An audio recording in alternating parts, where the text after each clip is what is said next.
ఇది వ్యాపారం. హలో మామ, గుడ్ మార్నింగ్. టైం అయితే పొద్దున్న 9:30 అవుతుంది మామ. ఇప్పుడైతే మేము బోయినపల్లి మార్కెట్కి అయితే వెళ్తున్నాం. ఒంటిపాడు మార్కెట్కి అయితే వెళ్ళలేదు ఈరోజు. ఎందుకంటే మన దగ్గర నేను వేసిన సరుకు చాలా సరుకు అయితే మన దగ్గర మిగిలిపోయింది కదా, అందుకని చెప్పి ఆ సరుకు అయితే ఈరోజు అమ్ముతాం. దానికి తోడు ఏదో ఒకటి కొంచెం తక్కువ రేట్లో సరుకు ఏదైనా కొందామని చెప్పి నేనైతే బోయినపల్లి అయితే వెళ్తున్నాను మామ. మన దగ్గర అయితే నిన్న అది 2 రోజులకైనా వేసాను సరుకు అంతా కూడా. అంటే ఒక రోజు కానీ కాదు, 2 రోజులకైనా వేసాను. అందుకే నిన్న మన బిల్లు అయితే మనకి 17,000 దాటేసింది అది ఒంటిపాడు మార్కెట్లో. ఈ రోజు అయితే మళ్ళీ మనం బోయినపల్లి మార్కెట్కి అయితే వెళ్తున్నాం. అక్కడ తక్కువ రేట్లో, అంటే ఇప్పుడు మనం ఇంతకుముందు అమ్మేవాళ్ళం కదా, అలా ఏదైనా తక్కువ రేట్లో దొరుకుతుందని చెప్పి నేనైతే ఈ బోయినపల్లి మార్కెట్కి వెళ్తున్నాను మామ. మనకైతే ఈ వ్యాపారం అయితే పెద్దగా ఏమీ కనిపించట్లేదు మామ, డబ్బులేమో కూడా. ఎందుకంటే ఇప్పుడు ఏదైనా షాప్ లాంటిది అంటే మెయిన్ రోడ్ మీద కానీ వేరే వేరే షాపుల్లో అయితే మనకి పర్లేదు, బాగానే ఉంటుంది మెయిన్ రోడ్ల మీదకి అయితే. కానీ మనకేమో లోపలికి అయిపోయింది. ఇక్కడ కూడా మళ్ళీ మన బండి ఏమో పెట్టొద్దు అన్నారు రోడ్డు మీద. అదే ఇప్పుడు మనం పెట్టిన కూరగాయల షాప్ ఉంది కదా, అదే కూరగాయల షాప్ పక్కగా మన బండి అయితే పెట్టుకుంటే ఏదో ఒక రకంగా వ్యాపారం అయితే అయిపోతూ ఉంటుంది. కానీ అక్కడ ఏమో బండి లేదు. జనం అయితే అలవాటు పడడానికి అయితే కొంచెం టైం అయితే పడుతుంది మనకు కూడా. మనకేమో ఇన్ని రకాలు ఇప్పుడు కొనడం అమ్మడం ఇవన్నీ కూడా మనకు చాలా తలకాయ పోటీ అయితే అనిపిస్తుంది. ఇప్పుడు నేను ఎప్పుడు ఏ వ్యాపారం చేస్తానంటే మార్కెట్లో ఏదైతే తక్కువ రేటు ఉంటుందో, అంటే 12, 15 ఆ రేట్ ఏదైతే ఉంటుందో దాన్ని అయితే కొంటా ఉంటానో, తీసుకొచ్చి బయట 30కో 40కో అమ్మేస్తాను. అదేంటంటే మనం పొద్దున్న పెట్టుబడి పెడితే సాయంత్రానికి అయితే క్లియర్ అయిపోతూ ఉంటుంది. కానీ ఇది అలా కాదు. అన్ని రకాలు వేస్తున్నాం కదా, దాన్ని అయితే 2 రోజులు అమ్మాల్సి వస్తుంది, మళ్ళీ ఒక రకాన్ని అయితే 3 రోజులు అమ్మాల్సి వస్తుంది. కాబట్టి మనకి వ్యాపారం అయితే సూట్ అయ్యేలాగా ఏమీ అనిపించట్లేదు నాకైతే. మనం అయితే ఈ సరుకు అయితే మొత్తం మన దగ్గర ఉన్నదంతా కూడా క్లియర్ చేసేసి మొత్తం అంతా క్లీన్ చేసేసుకుని బండి అంతా కూడా అప్పుడు మళ్ళీ మన వ్యాపారం అయితే ఫస్ట్ నుంచి అయితే చేస్తాను. అంటే ఎలా అంటే ఇప్పుడు మీకు తెలుసు కదా, ఎప్పుడు కూడా నేను తక్కువ రేటు సరుకు మార్కెట్లో ఏది ఉంటుందో దాన్నే కొంటాను. దాన్ని తీసుకొచ్చి రోడ్ మీద పోసి అయితే అమ్మేస్తూ ఉంటాను. అదే చేస్తాను మనం నెక్స్ట్ అంతా కూడా. ఈ అన్ని రకాలు కొనడం దీనికి ఏమో టైం పట్టేస్తుంది. కొన్ని రకాలు ఏమో దొరకట్లేదు. ఎన్ని రకాలు ఉన్నా కానీ జనం ఏమంటున్నారంటే మళ్ళీ లేని రకాన్ని అడుగుతూ ఉంటారు మన దగ్గర. 2 రోజుల నుంచి మన దగ్గర బీరకాయ లేదు. జనం అయితే అందరూ బీరకాయ అడుగుతున్నారు. ఇప్పుడైతే బోయినపల్లి మార్కెట్లోకి రాగానే ఫస్ట్ ఈ బీరకాయనే చూశాను మామ. చూడగానే ఇదైతే ఈరోజు, అంటే ఈ రోజు కాదు మామూలుగా రేట్లు అయితే కొంచెం ఎక్కువే ఉన్నాయి మార్కెట్లో.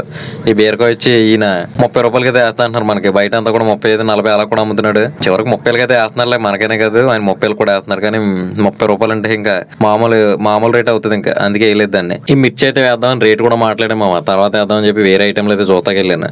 ఈ బెండకాయ వచ్చి 22 రూపాయలు అయితే పడుతుందంట మనకి. కానీ ఇదైతే పొడవకాయ మామ. నిన్న మనం ఆ ఒంటి బావులు వేసాం కదా, అది అసలు ఎక్సలెంట్ ఉంది. పొట్టిగా ఉండి భలే కాయ ఉంది అది. ఇదైతే కొంచెం పొడవుగా ఉంది, లేతకాయ కానీ కొంచెం పొడవుగా ఉంది. 22 రూపాయలు అయితే పడుతుంది మార్కెట్లో. ఇంకెందుకు లేని దాన్ని అయితే వేయలేదు.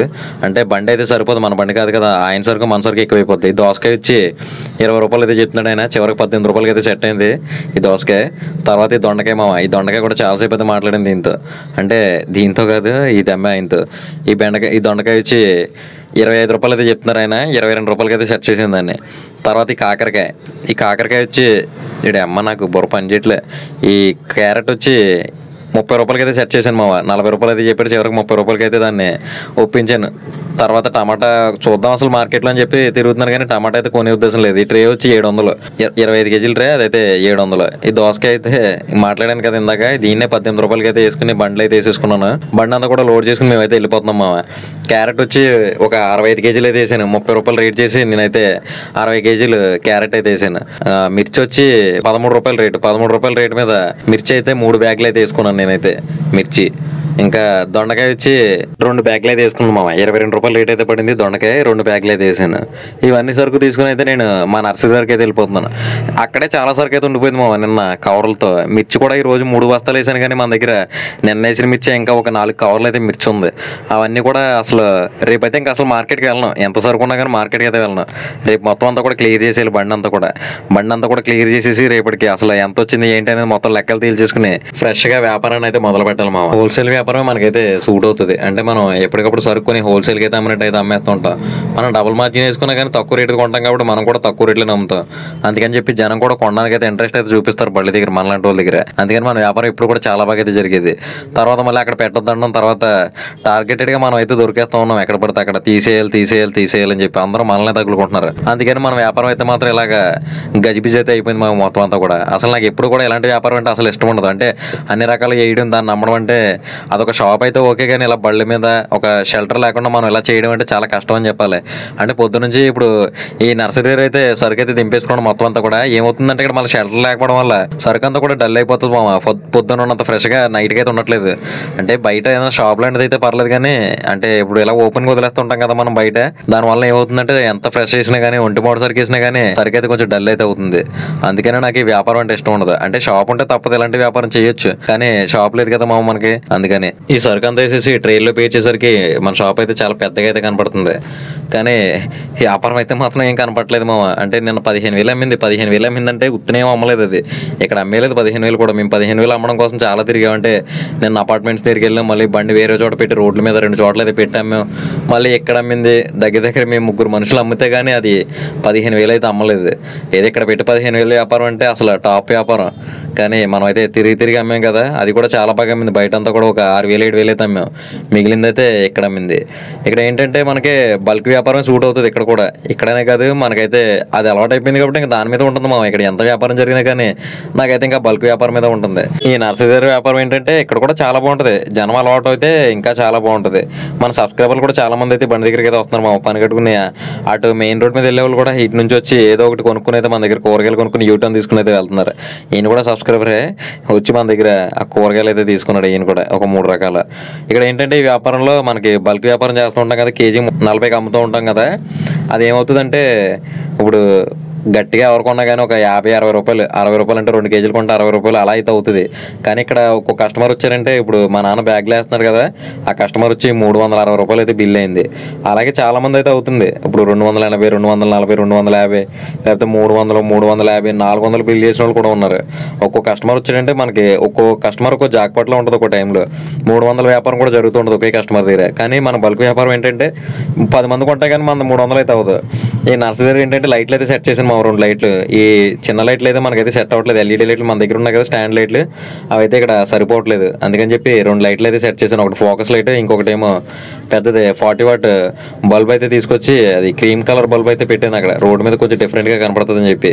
అలాగే జనం కూడా ఆగుతున్నారు. నిన్న మీద ఇవాళ జనం అయితే పర్లేదు, బాగానే ఆగారు. సాయంత్రం అయితే వ్యాపారం అయితే సాగుతూ ఉంది. అలాగా మన దగ్గర సరుకు అయితే మాత్రం నిన్న ఉన్నంత సరుకు అయితే లేదు. రకాలైతే మారినాయి కానీ నిన్న అయితే బాగా ఎక్కువ సరుకు అయితే ఉంది. కానీ ఇవాళ అన్ని రకాల సరుకులు అయితే లేదు. వంకాయలు అయితే నిన్న మన దగ్గర 3 రకాల వంకాయ అయితే ఉంది. ఇవాళ ఒక రకమే ఉంది. ఇంకొకటి డిస్కో వంకాయ ఉంది కానీ దాన్ని అయితే పక్కకు పెట్టేసాం మేము. అదైతే ఇంకా అవదు. తర్వాత ఇప్పుడు బండి వేరే చోట పెట్టాము. వేరే చోట రోడ్డు పక్కన అయితే పెట్టాము. అక్కడైతే ఈ ట్రేలతో ఇలా పెట్టేసి ఈ వ్యాపారం అయితే ఇలా చేస్తూ ఉన్నాం. అక్కడ కూడా ఇక్కడ ఏమైందంటే నిన్న చాలా బాగుంది. ఇక్కడ నిన్న భలే అమ్మింది ఇక్కడ. కానీ ఈ రోజు అయితే మళ్ళీ డల్. ఇక్కడ ఈ రోజు కనీసం వ్యాపారం అయితే జరగలేదు. చాలాసేపు అయితే చూసుకున్నాం మేము, ఖాళీగానే ఉంది బండి అంతా కూడా. అసలు అంటే మేము ఏదో ఎక్స్పెక్ట్ చేసాం ఇక్కడ బాగానే అవుతుంది కదా, పర్లేదు ఇక్కడ నిలబడిపోతుంది వ్యాపారం అనుకున్నాం. కానీ ఇక్కడైతే ఇవాళ మొత్తం ఈగలు తోలేసింది. మొత్తం డల్ అయిపోయింది మా వ్యాపారం అంతా కూడా. ఓ టైం అంతే ఇంకా అలాగే జరుగుతూ ఉంటుంది. ఇంకా అందుకే ఇంకా ఈ వ్యాపారాన్ని మనం రేపుతో మొత్తం అంతా క్లియర్ చేసేసుకుని అసలు ఎంత వచ్చింది ఎంత పోయింది అనేది అయితే మనం రేపు పొద్దున క్లియర్ చేసేసుకుని ఈ వ్యాపారాన్ని అయితే ఇంకా ఆపేసి మనం అయితే ఫస్ట్ నుండి మన వ్యాపారం అయితే మొదలు పెడతాం మామ. ముందు వ్యాపారమే కానీ దాన్ని కూడా కొన్ని మార్పులు అయితే చేస్తాను మామ. ఎలా అంటే ఇంతకుముందు బల్క్గా ఒక ఐటెం కొని దానికి తోడుగా ఒకటి చిన్నగా ఏదో ఒకటి వేసేవాళ్ళం. కానీ ఇప్పుడు అయితే అలా కాదు. ఇప్పుడు ఏంటంటే బల్క్గా ఒకటి కొంటాం కదా, ఇంకొక 3-4 రకాలు అయితే మళ్ళీ సపరేట్గా వేస్తాం. అంటే మొత్తం ఒక 5 రకాలు అయితే వేస్తాం. ఆ 5 రకాలు కూడా మొత్తం కేజీ ఏదైనా సరే 40 రూపాయలు లోపే. 40 లేదా ఇంకా కొంచెం మంచి ఐటమ్ క్వాలిటీ ఐటమ్ దొరికిందంటే 50 రూపాయలు కూడా వెళ్ళను. చాలా వరకు కూడా 40 లోపే, 40-30 కిలో. అంటే ఏ ఐటమ్ అయినా కానీ 40 రూపాయలు కిలో అలా అయితే వ్యాపారం అయితే చేస్తాను. మా నాన్న దగ్గర అయితే వంకాయ అయితే ఉందమ్మా. వంకాయ అయితే ఒక అతను అయితే తీసుకున్నారు. మొత్తం వంకాయ అంతా కూడా ఒక ఆయన తీసుకున్నారు. 40 రూపాయలు కేజీ చేసి అయితే ఆయన ఒక 4 కిలోలు అయితే అయింది వంకాయ. ఆ 4 కిలోల వంకాయ ఆయన అయితే పట్టుకెళ్ళిపోయారు. అంటే ఒక్కొక్కరు అయితే ఇలా పట్టుకెళ్ళిపోతుంటారు. రేట్లు కూడా కొంచెం రీజనబుల్గా ఉన్నాయి కదా, సరుకు కూడా చాలా బాగుంది. అందుకని చెప్పి కొంచెం బల్క్గానే తీసుకుని వెళ్ళిపోతున్నారు. ఇప్పుడు ఈ వ్యాపారంలో కూడా వదలలేకపోతున్నాం. అంటే ఒక రకంగా చెప్పాను కదా మీకు ఆల్రెడీ. ఇప్పుడు ఇలా సింపుల్గా ఒక్కొక్కరు వచ్చారంటే 200-300 రూపాయలు అయితే అయిపోతుంది బిల్లు. కాబట్టి ఒక్కొక్క యాంగిల్లో ఈ వ్యాపారం కూడా చాలా బాగుంది. చాలా బాగుందంటే చేయాలి, ఓపికగా చేస్తే ఈ వ్యాపారం కూడా సూపర్ ఉంటుంది. మనకేంటంటే ఇంతకు ముందు నుంచి మనం ఆ వ్యాపారానికి అలవాటు పడిపోయాం కదా, మనకు కూడా షాప్ ఒకటి లేదు. అందుకని నాకైతే ఇంక ఈ వ్యాపారం అయితే కొంచెం ఇంట్రెస్ట్ అయితే ఉండట్లేదు దీని మీద. కానీ వ్యాపారం అయితే పర్లేదు, బాగానే జరుగుతుంది. నిన్నటికి ఇవాళకైతే నర్సరీ దగ్గర అయితే కొంచెం పెరిగింది మా వ్యాపారం అయితే, చాలా బాగుంది. పెరిగిందని ఎందుకంటున్నానంటే నిన్నైతే సరుకు చాలా ఎక్కువ ఉంది కాబట్టి నిన్న ఇవాళ మీద ఎక్కువ అమ్మాలి. కానీ నిన్న ఇవాళ సమానంగా అమ్మింది. అంటే నిన్న మీద ఇవాళ వ్యాపారం పెరిగినట్టే. నల్ల వంకాయ కూడా ఒక అతనే పట్టుకెళ్ళిపోయారు మా. మొత్తం అంతా కూడా ఉన్నదంతా ఊడ్చైతే ఆయన అయితే పట్టుకెళ్ళిపోయారు. నల్ల వంకాయ కూడా ఖాళీ అయిపోయింది. అదైతే 2 కేజీలు అయితే తీసుకున్నాను. 2 కేజీలు 300 అయితే వచ్చింది. ఇంకా అది కూడా 40 రూపాయలు కిలో చేసి అయితే పట్టుకెళ్ళిపోయారు. ఈ రకంగా అయితే వ్యాపారం అయితే జరుగుతుంది మామ. ఏదో అలా జరుగుతూనే ఉంది కానీ గ్యాప్ అయితే ఉండట్లేదు. ఇప్పుడు ఒకరి కింద అయితే వస్తూనే ఉంటున్నారు. మినిమం ఎవరు వచ్చినా కానీ ఒక 70-80 రూపీస్ పైన అవుతుంది బిల్లు. 100, 120, 150 అలా అయితే జరుగుతూ ఉంది వ్యాపారం. బండి తీసుకొచ్చి ఇంకో చోట పెట్టాం కదా, అక్కడ కూడా వ్యాపారం అయితే పర్లేదు, బాగానే జరిగింది. నిన్నైతే మాత్రం ఇక్కడైతే ఖాళీ లేదు మా. అలా అయితే జరిగింది వ్యాపారం. కానీ ఈ రోజు ఏమైందంటే కొంచెం స్లో అయింది. నిన్నటికి వాళ్ళకి ఇక్కడైతే తగ్గింది. నర్సరీ దగ్గర పెరిగింది కానీ ఇక్కడ కొంచెం తగ్గింది వ్యాపారం. పర్లేదంటే ఫస్ట్ కదా అలవాటు అవ్వాలి దేనికైనా. ఇప్పుడు ఇక్కడ బండి ఉందని చెప్పి అలవాటు అవ్వాలి. ఇదంతా కూడా కాలనీస్, ఇవన్నీ కూడా అపార్ట్మెంట్స్ ఉంటాయి చుట్టూ కూడా. అందుకని చెప్పి జనం అయితే వస్తున్నారు కంటిన్యూగా. నిన్న ఇవాళ పట్టుకెళ్ళి వాళ్ళు కూడా ఉన్నారు ఇక్కడ. అంటే కొంచెం అలవాటు పడాలి. అలవాటు అయితే ఇక్కడ కూడా వ్యాపారం అయితే పర్లేదు, చాలా బాగా అయితే జరుగుతుంది. కానీ రేపటి నుండి అయితే ఇక్కడ బండి పెట్టాలా వద్దా అనేది అయితే నాకేం అర్థం కావట్లేదు. ఎందుకంటే నేను రేపు పొద్దునైతే మండపేట అయితే వెళ్తున్నాను, మా ఊరైతే వెళ్తున్నాను. ఎందుకంటే ఆపరేషన్ ఒకటి చేయించుకోవాలి చేతికి. ఇదైతే ఇంకా లేట్ అయిపోతుంది. నాకు చెయ్యి కూడా పెయిన్ వచ్చేస్తుంది. ఆటో గేర్ వేసేటప్పుడు నాకు కొంచెం పెయిన్గా ఉంటుంది. డాక్టర్ని అడిగితే రాడ్ అయితే తీయించుకోవాలన్నారు. అందుకని చెప్పి నేనైతే దానికి ఆపరేషన్ అయితే చేయించుకోవాలి. రేపు అయితే వెళ్తాను. నేను రేపు నైట్ మండపేట అయితే వెళ్తాను, బయలుదేరుతాను ఇక్కడ నుండి. అందుకని మళ్ళీ ఇక్కడ బండి పెట్టడం కూడా ఇబ్బంది అయిపోతుందేమో అని అయితే ఆలోచిస్తున్నాను. కానీ మా బావ అయితే పర్లేదు, నేను చూసుకుంటాను, నేను పెడతాను ఇక్కడ అని చెప్పి అయితే అంటున్నాడు. మరి చూడాలి అసలు ఈ రోజు ఈ వ్యాపారం మీద మనకి ఎంత వచ్చింది, ఎంత పోయింది అయితే చెప్తాను మామ. ఇప్పటివరకు మన ఛానల్ ఎవరైనా సబ్స్క్రైబ్ చేయనట్టయితే సబ్స్క్రైబ్ చేయండి. క్యాష్ వచ్చి 7,600 అయితే క్యాష్ వచ్చింది మామ. ఫోన్పేలో అయితే 5,185 రూపాయలు అయితే ఫోన్పేలో పడింది. మొత్తం ఒకసారి అయితే కలిపి చూద్దాం. 7,600 అయితే క్యాష్ వచ్చింది, 5,200 అయితే ఫోన్పేలో పడింది. మొత్తం 12,800 అయితే అమ్మకం అయింది మామ. దాంట్లోంచి 1,500 అయితే నిన్న మనకి రావాల్సింది ఉంది. 5,500 అయితే ఇవాళ సరుకు, 300 అయితే కవర్లో, ఒక 1,000 రూపాయలు అయితే ఆటో నిన్న ఇవాళ కలిపి, 200 రూపాయలు అయితే టీలు టిఫిన్లు ఉంటాయి నిన్న ఈ రోజు కలిపి, ఒక 1,600 అయితే మా ఓడికి జీతం అయితే లెక్కేయాలి మా బావకి. అంటే మనకి లెక్కల్లో అయితే జీతం అయితే ఉండాలి కదా. కాబట్టి అవన్నీ తీసేక మనకి మిగిలింది అయితే 2,700 అయితే మిగిలింది మామ. అంటే ఈ 2,700 కలిపి మా నాన్నకి నాకు కలిపి ఈ 2,700 అయితే మిగిలింది. ఈ 2,700 అంటే రోజుకి 1,350 రూపాయలు అయితే మిగిలింది ఇద్దరికి. అంటే మన దగ్గర ఇంకా చాలా సరుకు ఉంది. అంటే ఇంకా తక్కువ సరుకు ఏం లేదు. ఈ సరుకు అమ్మితే కనీసం ఎంత లేదన్నా ఒక 5,000 అయితే వ్యాపారం ఎలాగైనా జరుగుతుంది. 5,000 నుంచి 6,000 రూపాయలు వ్యాపారం ఎలాగైనా జరుగుతుంది. కాబట్టి మనకైతే పర్లేదు, బాగానే మిగిలింది.